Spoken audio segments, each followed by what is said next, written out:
Hello everybody, this is Lodge, and today I'm going to go over E3 2021.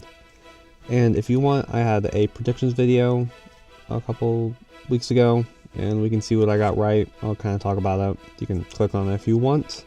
And yeah, so I'll start out with Xbox's presentation, and they had a pretty good one for this year. Usually their presentations aren't as good, but this one was honestly pretty good. They had a lot of Bethesda stuff, which is kind of what I expected. Starfield's coming out next year. Also what I expected. And yeah, I'm surprised they didn't show any gameplay for that. Just because it's coming out next year. They only showed like a engine trailer, which is kind of weird. I still don't know how the game's going to play, though I expect it to be Skyrim in space or Fallout 4 in space. I don't know. And yeah, the only thing I was really interested in the Xbox presentation though was Halo Infinite. And that honestly looks so much better, though I've done a whole ton of videos on that. You can click them up here if you want to analysis and all that stuff. But yeah, I think that game looks much better than it did a year ago.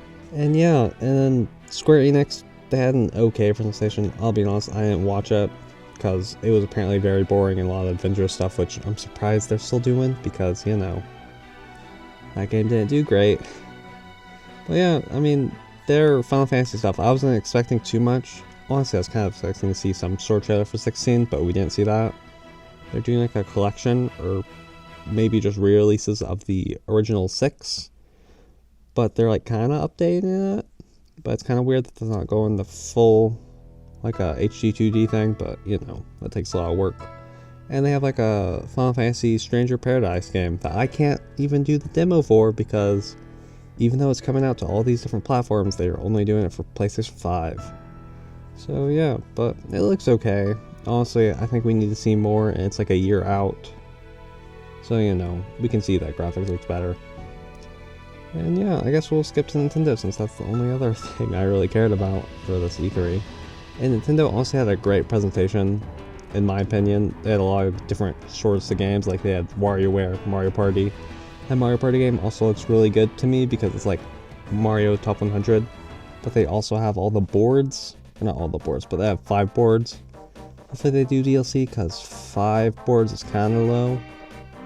But you know, hopefully it also has online. Hopefully I'll like it a lot more. Play it with friends. Yeah, they also had Metroid Dread, which I was right about. I think I even got the name right, because that was what everyone thought it would be. And yeah, that looks good. You should buy that if you're interested, because hopefully we get much more Metroids. Mario and Rabbids Kingdom Battle 2. I think it's like Sparks of Hope. That game also looks pretty good. The first game was really good. I need to finish that game though. There was Advanced Wars. That looked okay. Honestly, I kind of wish that the art style was a little bit different, but you know, it's nice to see Advanced Wars coming back because I've been into Fire Emblem lately, and this is kind of like similar style. I think it was originally made by the same people, but now it's made by WayForward for this remake. And yeah, and then the only other thing that I can really remember from that presentation was Zelda Breath of the Wild 2. I'm surprised they didn't give a exact release date, but at least it's 2022, you know? We should get next year, hopefully, unless it gets delayed. And yeah, that game honestly looked really good. It had a sort of interesting way that was different. Yeah, I don't know. Not much I can talk about because that trailer didn't show too much like story stuff or anything. But I'll be excited to see where it goes, because I like the first Breath of the Wild, and hopefully this kind of picks up where that one left off. Oh, also SMT5, that was cool. I've only played like Persona 5 and Royal, but I own a whole ton of them, and I recently got Nocturne, so I'm hoping to play that before this comes out. But yeah, that game looked really good in terms of just like visuals. So yeah, and I think those are basically all my thoughts.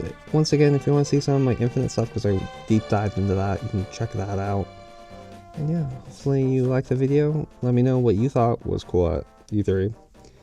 And I'll see you guys next time. Have a good day, and goodbye.